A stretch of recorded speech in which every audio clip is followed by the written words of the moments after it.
প্রধানমন্ত্রীর সামনেই পুলিশের ডিআইজি বললেন, জাতীয়তাবাদী আদর্শ থেকে এক চুলও সরিনি।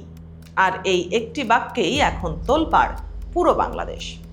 পুলিশ সপ্তাহ 2026-এর জমকালো মঞ্চে দাঁড়িয়ে ডিআইজি রেজাউল করিম মল্লিক প্রকাশ্যে নিজের রাজনৈতিক আদর্শের কথা বলেন।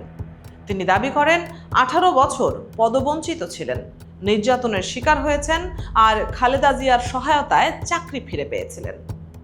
কিন্তু সমস্যা হলো, একজন কর্মরত ডিআইজি কি প্রকাশ্যে কোনো রাজনৈতিক পরিচয় দিতে পারেন?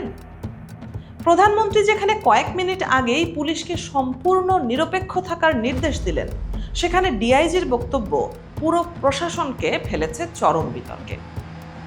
এখন প্রশ্ন উঠছে, পুলিশ কি আবার দলীয়করণের পথে?